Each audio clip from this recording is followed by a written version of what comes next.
Hailing from the extreme northern part of Africa.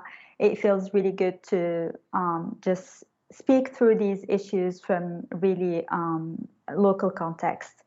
So, while we're speaking of how we can make the online environment enabling for women and girls with all their diversity, I think it's important to point out that 70% of Africa's population are offline, sinking in darkness, whereas the other 30% is struggling to afford mobile data or to get the hang of meaningful connectivity. So it just feels really awkward for me and a bit intimidating to speak of the advent of emerging technologies when people are not even having decent access to the online space. So, just to tackle really the big question, why is online violence real violence?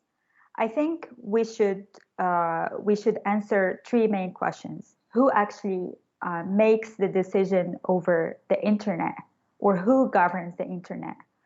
Currently, we don't have any feminists or female leadership to look up to. So the space is very not just male dominated, but also global north kind of focused.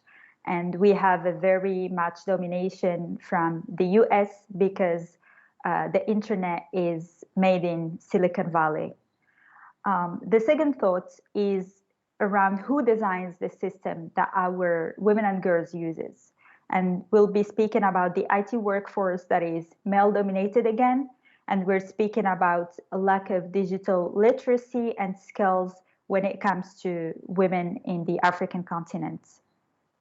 And when we speak of who sets the tone online, we're speaking about 2 billion women that are offline worldwide.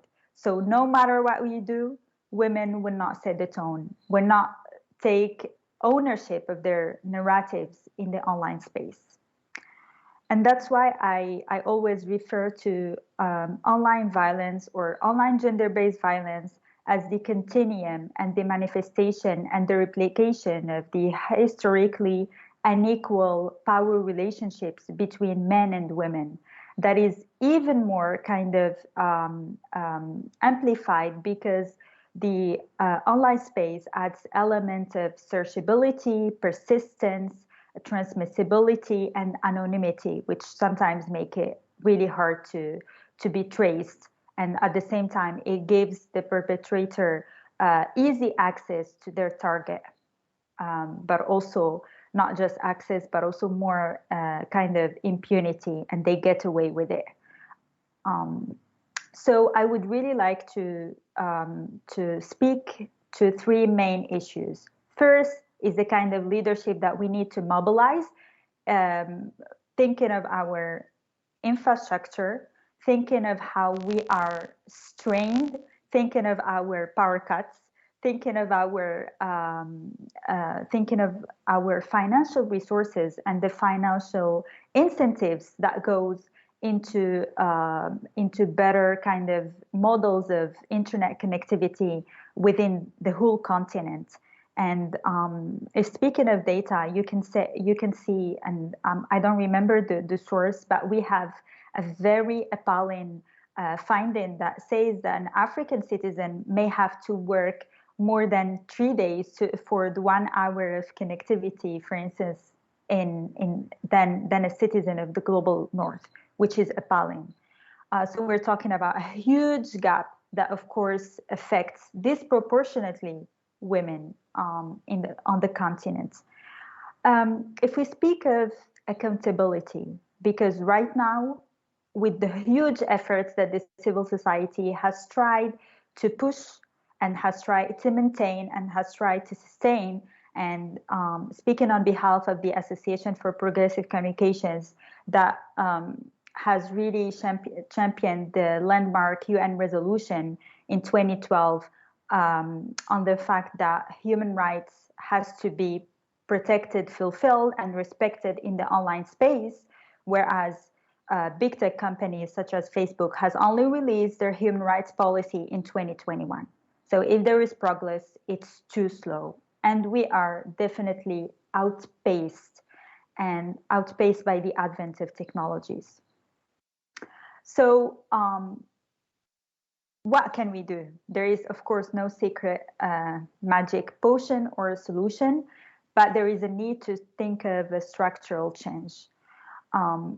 So again, I would just like to highlight the main elements from a kind of meta perspective. First, we need to speak of how the onus of safety is put on women themselves. So we have a kind of approach of take back your tech and help yourself. It's up to you. It's not up to us. You can report on the platform, or you can go and try to seek remedy or try to file a complaint. So this approach needs to be just call into halt, because women cannot be survivors of violence, but also the ones that have to protect themselves and have to find a solution. So we need to put the onus on of protection, but also of accountability on big tech themselves. And this is important to highlight, and it cannot be overstated. From another point, we need also to talk about how there is a kind of punitive approach to online gender-based violence, and efforts to address cyber violence often gear towards criminalization, which can result in lengthy and burdensome judicial proceedings, lawsuits that do not amount to any damages paid, relieving trauma, or even bringing more attention to the concerning content in the first place. So really speaking of a more preventive approach that include education and technical features, for example, an approach that is reactive, for instance, from tech platforms, they need to swiftly take down unlawful content or investigate into the matter, but also expedite cases of vulnerable groups and people working on the front lines, such as women's human rights defenders, journalists, but also people in conflict settings and war zone areas. And we also need to speak of how we can provide redress for victims, and why not speak of rehabilitation for perpetrators. And from another perspective, also we need to really set the tone for ourselves. And I think it is high time to mobilize our own leadership that really takes into account our own context, the fact that we are more normalized with these types of violence than other environments, the fact that we have more hostile environments towards women's rights, and the fact that we are outpaced by all the advent of emerging technologies. So while we really think of any preventive solution, we need to make sure that we don't strain ourselves with solutions that don't take into account our own infrastructure. And just like a simple example, I'm seeing, for instance, people talking of 5G in remote places of Africa, where we can speak of community networks, where we can speak of building our own internet with our own tools in remote places, for instance, instead of straining ourselves with solutions like 5G. Why should we do it just because it's 5G? So our decision makers need to rethink this.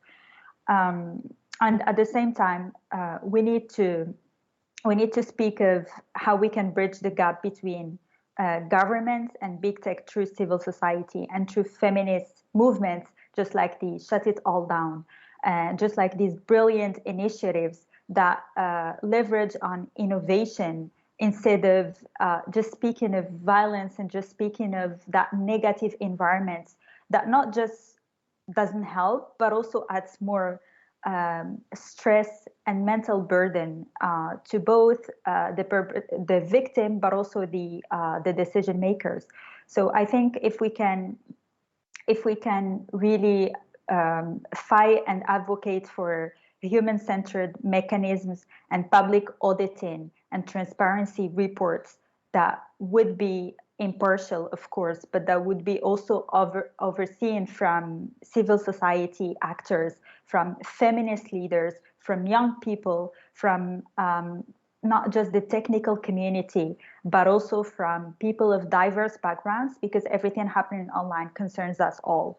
So then we can speak to data and we can speak to evidence, and we can hold into account the people that takes decisions on our behalf without speaking our language, without looking like us, and without knowing what's going on.